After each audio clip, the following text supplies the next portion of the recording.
In this video, we're going to be subtracting fractions with unlike denominators. For us to be able to subtract or even add a fraction, we have to make sure that the denominator, meaning this value on the bottom, is the same value. So in this case, we have 3 for this fraction and 4 for that. So that means we can't subtract at first. So what we have to do is we have to figure out what's called the lowest common denominator, meaning a value that we multiply this fraction by and a different value that we multiply this fraction by to get the same number that we can put on the bottom of each fraction. That is the same. So if we multiply 3 by 4 on this one, we would get a denominator of 12. And if we multiply this one by 3, 4 times 3 would give us 12. So therefore, we would have the same denominator on both fractions. Now to get the value at top, since we multiplied this value by 4, that means that we have to multiply this value on top by 4. So 4 times 2 is going to be 8. And since we multiply this one by 3 on the bottom, that means we'll have to multiply by 3 on the top on this one. So 1 times 3 is going to be equal to 3. We would subtract those values, and since 12 is the same denominator on both, we would put 12 down here, and all we have to do now is just subtract the two values at top. So 8 minus 3 would be 5. So our answer is 5 over 12. Moving on to the next one, again, we have to make sure that the denominators are the same for both of these values. And we can tell that they're not for this case. So again, we have to figure out a number we multiply this value by and a number we multiply this value by to get the same fractions on the bottom. So I know that if we multiply this by 7, 5 times 7 would be 35. And if we multiply this one by 5, 7 times 5 would be 35.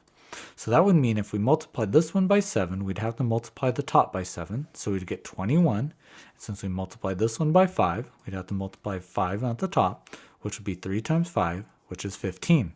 We subtract those two numbers now, and since we have the same denominator on both, we would just put a 35 on the bottom, and we'd subtract the two numbers at top.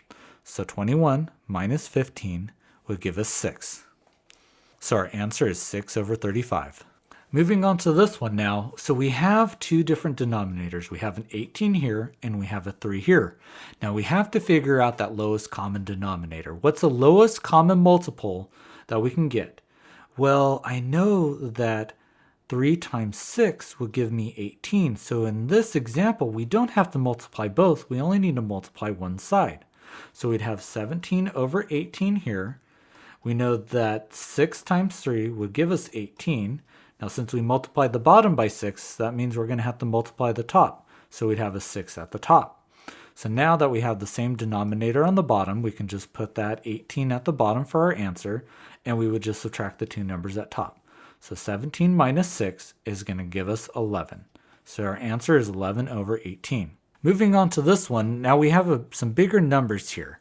And we have to do a little bit of thinking to think what can we do to get these values.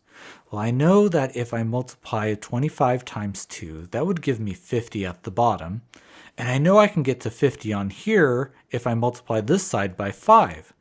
And that would give me 50. So if we multiply the top now by 2 for this fraction, we would get 40 on top. And then we'd have to multiply this one by 5, and we would get 10 on top. Okay, so if we simplify that out, now that we have the same denominator of 50, we just have to subtract 40 minus 10, which would give us 30. Now, before we can actually finalize this answer, we would have to do something called simplification, meaning can we factor anything out? We factored stuff in, now we need to factor out. So I know if we divide top and bottom by 10, what we'll end up getting is 30 divided by 10 would give us 3. And 50 divided by 10 would give us 5. So our answer would actually be 3 over 5. So whenever we see numbers that we can actually simplify, meaning divide out to make the answer smaller, we need to do that for each fraction. Moving on to the next one, it looks like we have two different denominators again. We have 14 and 7. Well, I know that if we multiply this by 2, we would get 14 on the bottom. So again, we don't have to look at the fraction on the left. We can leave that alone. And since we multiply the bottom by 2, that means we'd have to multiply the top by 2. So 3 times 2 would give us 6.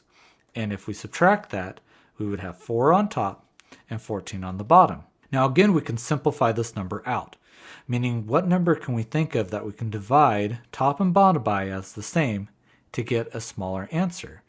Well, I know that 2 can be divided by 4 by that value, and so can it be with this, right? 14 divided by 2 would be 7. But if we tried 4, we can simplify 4 on top, but we couldn't do that with 14 on the bottom, right? That's not a whole number. So it looks like all we can do is simplify out of 2. So 4 divided by 2 would be 2. 14 divided by 2 would be 7. So our answer would be 2 over 7. Okay, moving on to the next one, we have two different denominators again, and it doesn't look like there's anything that we can multiply 6 to get to 27. Now we could multiply this by 27, and we could multiply this by 6 and just make it easier, but that's going to give us some really large values that might take us some time to actually work out the fraction. So instead, can we think of some values that might make it a little bit easier? So if we multiply this value by 2, we know that this would give us 54. Well, hey, I know that 54 and 6, if we multiply 6 by 9, that would give us 54. So it looks like that's what we need to do. So we'll multiply the top by 9 since we multiplied by 9 on the bottom. So that's going to give us 36 on top. Since we multiplied this one by 2 on the bottom, we multiplied by 18 times 2 at the top. What we'll end up getting is 36. So now we have 36 over 54 and 36 over 54. Well, we have the same denominator, so we put the same denominator here. And it looks like 36 minus 36 would be 0. Now we have an answer of 0 over 54. Now we can simplify this out by thinking that we have 0 out of 54 parts, which just means that we have 0. So our final answer would just be 0.